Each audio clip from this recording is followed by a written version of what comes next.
She'd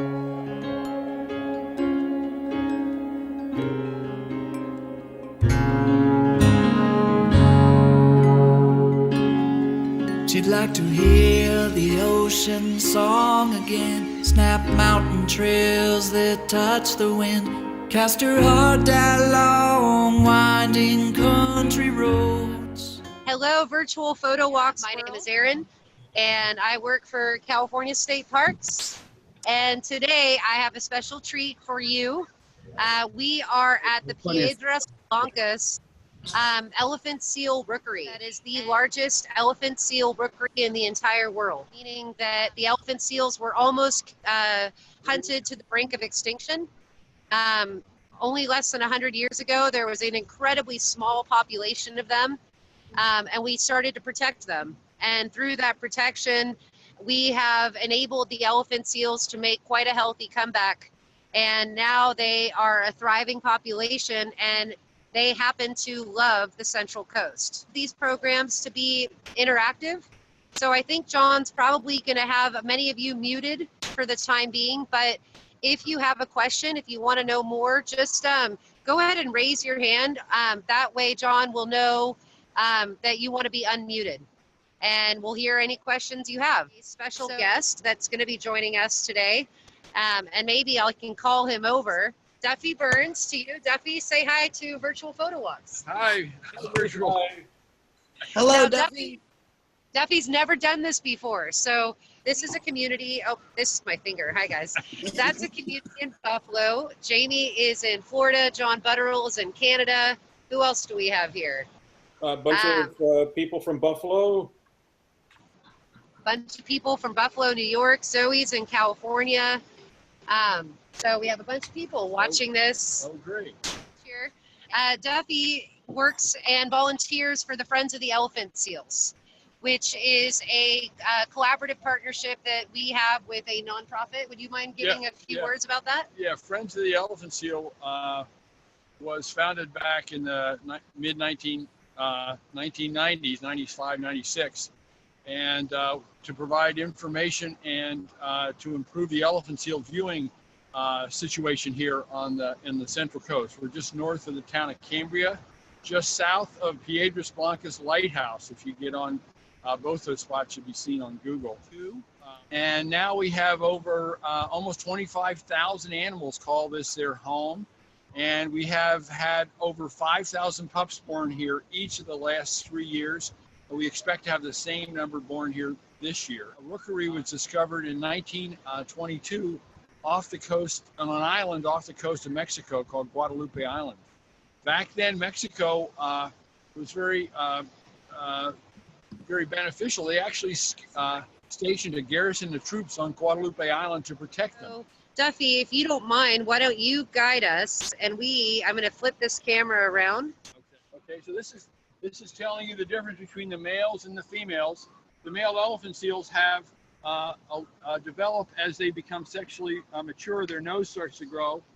By the time they're physically mature, their nose can be over 2 feet long. Looks a little bit like a trunk. They also develop a special part of their skin called their chest shield. The chest shield is reinforced with the same material that your fingernails are made out of, and has this cracked and it'll get scarred. And the way you tell the age of a male elephant seal is by how long his nose is and how developed his chest shield is. You see all of the different organizations that come together to make this such a safe place. So you have NOAA, the National Oceanic and Atmospheric Administration, the National Marine Sanctuaries, because right out there is the Monterey Bay National Marine Sanctuary. But you also have our nonprofit, the Central Coast Friends of the Elephant Seals. You have the U.S. Department of Interior, Bureau of Land Management, and obviously you have California State Parks, all coming together to provide both the safe place for the animals, but also an opportunity for us humans to really get a firsthand look at the incredible life of the elephant seal. You see that there would be almost a brown layer on top of the ocean. We have a kelp bed out offshore, which actually provides somewhat of a protection, keeps the great white sharks away from here. So that's one of the reasons we think the elephant seals like this part of this coast. Are you guys ready to see the full elephant seal rookery? Oh, there we go. Hi, Wow. Hi, June. oh my goodness. Right? You guys remember this from a few years ago? Oh my goodness. When the pups are born, they're black. Stay warm. They're born and they have only 4% body fat. They don't have the layer of blubber that the rest of these animals have. You can see right just a little bit to the right of this one pup, you can see a couple much bigger pups that actually are starting to lose their black coat, and they'll develop the same gray color that their mothers have. You'll hear a number of different calls going on. The higher pitched ones are from the pups. You know, they're telling mom they're hungry. They want mom to turn over and let them get food. It's very important for the pups to start to feed quickly. You see this little pup that we just pointed to. He's not quite at the right place. I don't know if you can see the nipples down lower in the mom's body. Pup's gotta go find that. You know what we're going to try to do, if you don't mind, Duffy? So we have some cool little tools with us today. We're going to pause for a moment. We want to give you all a chance to really see this up close. And we have a telephoto lens. Oh. I know. Perfect. Hold it there. Okay. What I'm trying to focus on is this little guy right there. Oh. So as Duffy was just saying, Duffy, see what we're zooming in on? We're actually zooming in on the older pup. Yeah. The bigger one. Yeah. He's probably very close to being weaned, maybe within a day or so. His mom, she's going to come and she's going to mate, and then she's going to go back to the ocean, go back to sea, trying to replace some of that 40% of her body weight. One of the interesting things about elephant seals is that they are, she will mate and she will be pregnant for 11 months. But the embryo only takes between 7 and 8 months to develop. So what happens after she mates is the embryo will only develop about 6 cell divisions and then literally just hang out, float around in the uterus for about 3 to 4 months until the female will come back to the beach to molt. These animals they lose all their skin in what's called a catastrophic molt, and they do that on this beach as well. So they will come back and they'll look like they're sick because all their skin is peeling off, but that's a natural part of their life cycle. So I now have the camera, Duffy, zoomed in on the little baby. Okay, and you can see how much smaller that pup is, and also how dark his coat is. That's a way you tell how old these pups are, and size and color. And this pup still hasn't quite found the mom's nipple. The nipples are inverted, so they're interior. The pup has to find them. That's one of their adaptations to be good swimmers, is they don't want things sticking out of their bodies. So you hear I think some other pups calling to their mom saying, "I'm hungry. You need to roll over." Oh, the animal kingdom. Look, it's actually one of the best things about standing up here and having this, almost National Geographic style opportunity to experience this. Oh my. Yeah, here, let's turn around. We've got some action over here. And that was one female telling another female to stay away from her pup.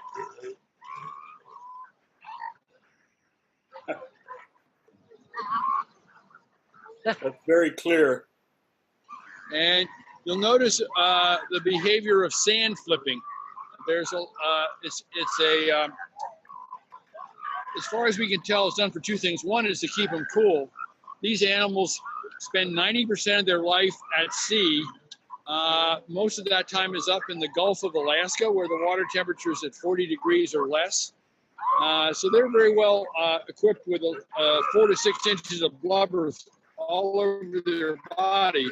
So they're not cold here, even though today our temperature is down in the low 50s, which may sound warm to you all in Buffalo, but for us, it's cold here in California. We're kind of babies here in California.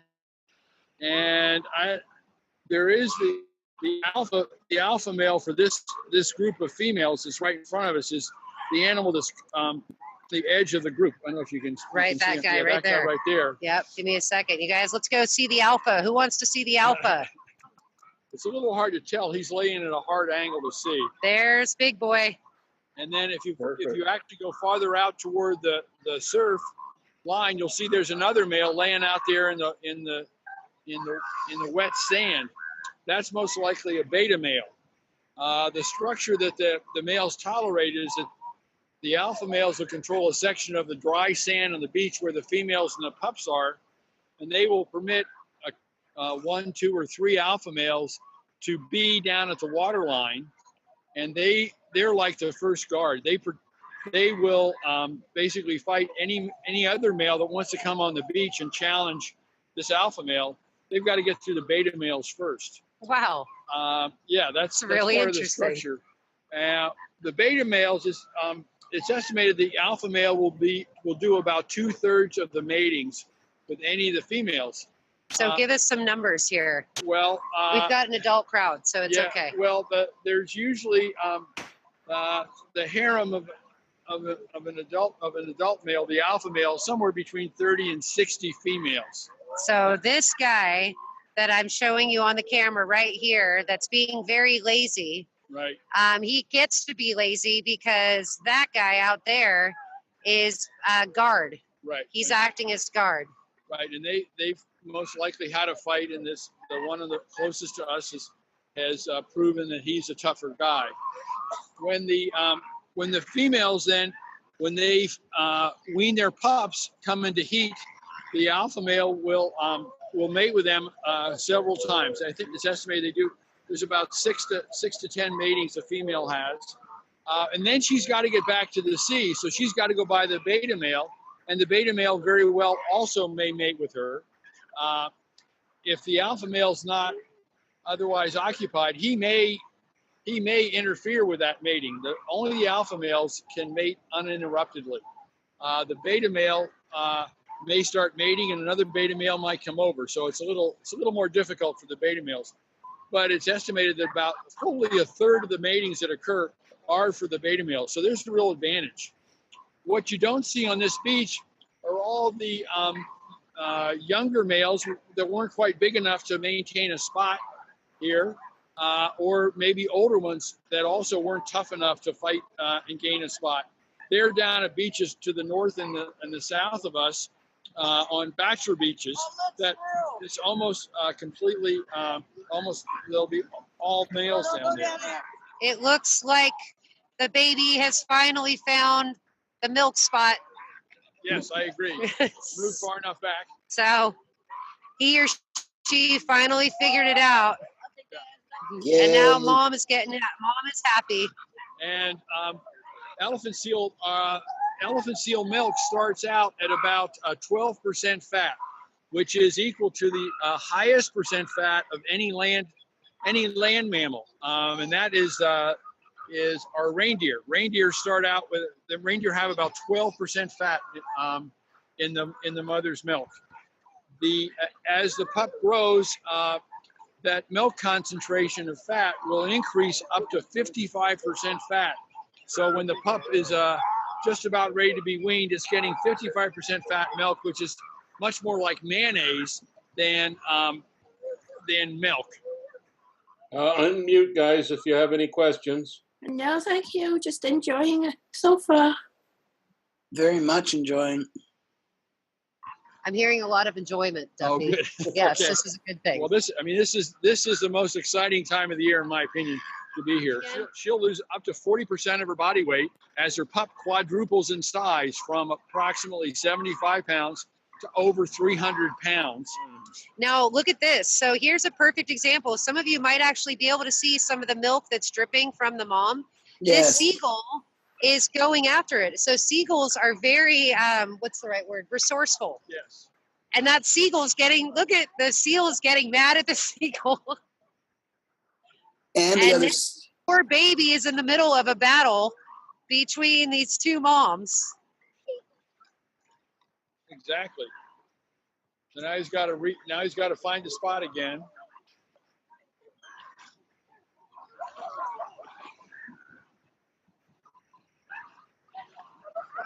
I would love to go ahead at this time when we're seeing something this up close to call out cam kicks. This is incredible. Yeah, it really is. So Cam Kicks actually donated this telephoto lens. She's not going to steal that. Oh, what's she? The milk from the babies. Yeah, did you all see the milk on the baby's mouth? Yes. It's getting serious now. I mean, how does this baby get back to mama? A real tragedy out here. Some of these mothers are so aggressive that they actually drive away the birth mother and end up with more than one pup. And that's a death knell for those pups. The mom only has enough energy to make milk for one pup, as you might. Is right here, and the mom's barking at her. Yeah, here I am. Come to me. Yep. Oh, okay. It's less than a quarter mile long, and there's probably at least 600 to 700 elephant seals on this beach. Wow. This is real life drama because she's got to get to her pup. And I can see she's got a scar on her neck. Somebody really bit her. And this is why sometimes it's a little challenging to actually, you know, nature is not always pretty, basically. It can be very sad. Oh, she's getting real close to her pup. Yeah, you can hear them talk, and this is great. This is absolutely wonderful. She's now found her pup. They know because of vocalization.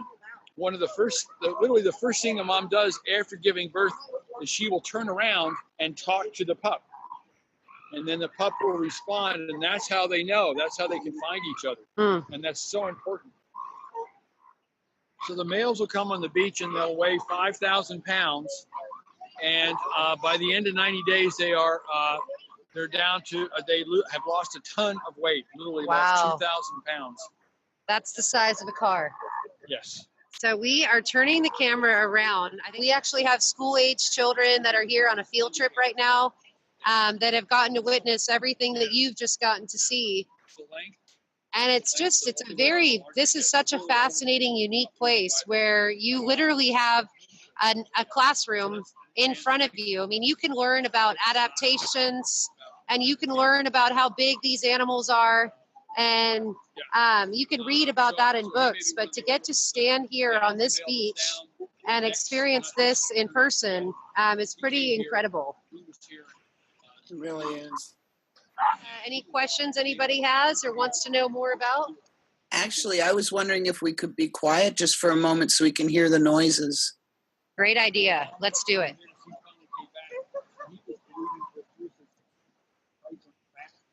He came back to the spot. The other male wasn't. Yeah. Sorry? It just they're here 90 days. So it depends. Thank you. It is pretty cool to hear them. I kind of walked away from the group a little bit. It's hard. Typically, I don't know if you watch this one male. Just like it'd be hard to get away from elephant seals on this beach, it's actually can be hard to get away from people on this boardwalk because this is up close. What does it smell like? Oh, good question. That's one thing I can't let you guys experience. It's got this classic ocean, seaweed, salt watery smell, but there's also some very fishy smell. Hey guys. The question was, at what point do the baby males start to grow their schnoz? It's they start about 5. I've got this little chart that I use. We age them based upon that very thing. We're going to show you guys something to kind of describe. Come on in, Duff. Okay, so 5 years old is when they start to get their nose, and we call them a rat face because it looks a bit like a rat with a long nose. And by 6 years, the nose will fall and actually hit the sand when they're laying down. and they become sexually mature about 6 or 7, but they're not physically mature enough. They're really Oh, this sounds like humans. yes, Go ahead. well, pretty much, but yeah. So they're not. It's not until they are 9 and 10 years old that they're probably big enough and tough enough and have learned to fight well enough to hold place in the beach. But this chest shield, you'll see the scarring here. That's actually because the skin has keratin in it, the same material in your fingernails. So it's actually reinforced skin, if you will. So it automatically cracks. And those aren't all scars from fighting. That's just the way the skin goes. And you can see the nose has gotten bigger and bigger. And about 8 or 9, they actually get a little notch in their nose. It's so big, it actually has a separate notch. I was talking about one of the things that's important for the males on the beach to do is to control how much energy they use, so that they don't go and fight right away. The energy. This is probably 2,000 pounds of animal that's raised up 6 to 7 feet off the sand to basically hit another animal. Is they literally would just look at them. They just open their eyes and look at them. Then they'll raise their head. Then they'll come up, and one of the things they do is nosing. They literally blow air into their nose and blow it up like a balloon. If that doesn't work, then they'll make their noise. They'll vocalize, and if that doesn't work, then they'll charge toward them, but stop short to see if that scares them away. If that doesn't work, then they'll fight. But So this is a last-ditch effort right here. exactly. Very interesting. Yeah. Distance learning program with communities in New York and Florida and Canada right now using the phones. Yeah. Why don't we zoom back in if you guys want? I just want to let you know we've been watching out. And mama and baby have been reunited. What's the difference between an elephant seal and a regular seal? Elephant seals, at least for this part of California, are one of 2 what are called true seals. I have it zoomed in on one too, so we True can show. seals, they don't have ear flaps, okay? So no ear flaps. No ear flaps. They have relatively small front flippers. And the rear flippers can't tuck underneath, and they can't use them to walk. That's why if you watch them move around on the sand, they do sort of an inchworm kind of motion. They sort of wiggle on the sand. And the other true seal we have here on the coast of California is a harbor seal. Harbor seals, actually you see them here, and if we have a chance and we walk back again, there's some rocks that are relatively near offshore, and that's where the harbor seals haul out. Harbor seals, unlike elephant seals, are here the whole population stays here year round. They have speckled coats. But like elephant seals, they can't easily move on land. The other common seal that you see here is called an eared seal. It's a member of the eared seal family, and that is a sea lion. Look at this white one that we have right in front of you. And do you guys notice that they are missing ears? Right? So you can't see any ear flaps. It doesn't mean they don't have them, but you're not seeing any ear flaps on them. Yeah, they just have a hole. They just have a hole. So this is what Duffy is speaking to. Right. And, a circus or an aquarium, it's invariably sea lions, because they can do a lot more things. They can move around much more easily on land. They'll clap their front flippers together. They can do lots of things. We have sea lions that are also native to this part of California. And what I've done, I just decided to move you guys around for a minute. Another baby nursing right here. And it's pretty interesting because you're looking at the size of that baby, and obviously that baby needs to nurse. He's small, but then there's a bit of a piggy over here. It's probably close to being weaned. Pretty, like as Duffy just said, close to being weaned, not quite ready to get rid of his free ride. Mm-hmm. Now you could tell, is probably close to about 300 pounds?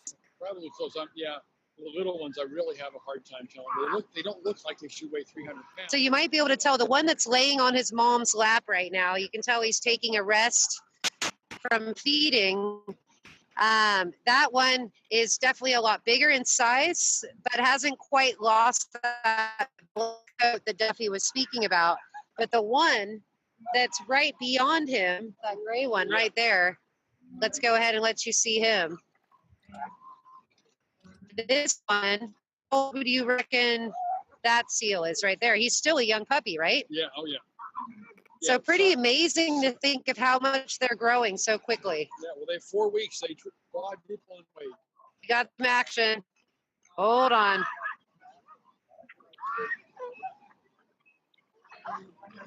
Oh, he's going to clear out. He's driving the alpha male away. And that's all he had to do to say, get out of here. Look how big his nose is. You can look how long the nose. It's pretty amazing. How fast would you guys move if that guy just came up and said the same thing to you?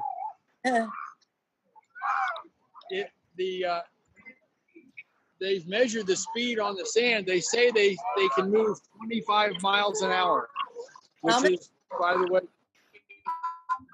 25, which is, by the way, faster than the Olympic 100-meter champion runs. So people always want to know, what would you like if I went down there on the beach? Well, you might be okay, but if he can stare to you, you better be far away. And this is actually why, we've had to come up with some campaigns to really help educate the public, because you look at these animals and they look pretty, not gentle, but they definitely look like they're not moving at 25 miles an hour. And sometimes people, especially not on this beach, but when those males that aren't allowed on this beach, when they go to other beaches in the area, people think that they can go up and approach these animals, and that's very unsafe. And so we've had to come up with creative ways of kind of educating the public about the ideas that you want to just let these animals stay wild. The Monterey Bay National Marine Sanctuary and some students from Cal Poly actually came up with a funny little saying that just says, "Don't be that guy," and showing a picture of how uncomfortable it might be to get run over by one of these big guys. So I don't know if I would want to be doing that. Is it clearly posted not to go onto the beaches at this time? Unfortunately, people sometimes either choose not to or just don't see those posted signs. The biggest thing from a land management standpoint, whether it be state parks or Monterey Bay National Marine Sanctuary, is just this idea that honestly, most malicious behavior, most law-breaking behavior is not out of malice, meaning people are not intending on breaking the rules. They just don't understand why the rules are in place. So one of the best ways that we can protect our animals like this, or protect our trees, or protect our environment, is to educate people about why you're protecting it, not just giving them the rules. So Duffy and what the Friends of the Elephant Seals do here, and really kind of what I do through interpretation, this is probably the first line of defense in protecting our parks and protecting the species within our parks. Because when people have a better idea of why we have the rules in place, they have a much stronger desire to follow them. So the services that the Friends of the Elephant Seals provide here is huge, because they are not just talking about this amazing opportunity we have to witness this, but also talking about the importance of some of the government regulations we have in place to protect. But you can see that just the beach goes on and on and on with them. And just kind of pan around and give you one last little glimpse of the Elephant Seal Beach here. I just wanted to say thank you both so much. Oh, and you thanks, are very John. welcome. And thank you, John, for everything. Thank you very much. We really appreciate it. Well, I know for me, this has been my pleasure, and I am incredibly grateful that through the technology that it was donated by Verizon with the telephone, and the lenses donated by CamKix, these donations have allowed me to provide interpretive programming that I would not have thought possible. So and what a fabulous audience you guys are, getting to come here all the way from New York and Canada and Florida. It's pretty neat. So, Kansas. Sorry, June. How can I forget Kansas? We're not in Kansas anymore. That's just a misplaced Brit anyway. Oh, yeah. All right, so can everybody say bye, Duffy? Bye-bye, Duffy. Bye, Erin. Thank you. Bye. Thank Bye. you so much. All right, well, thank you, everybody. Thank you. Bye. Peace out. Bye. Bye, Sunny. Yeah.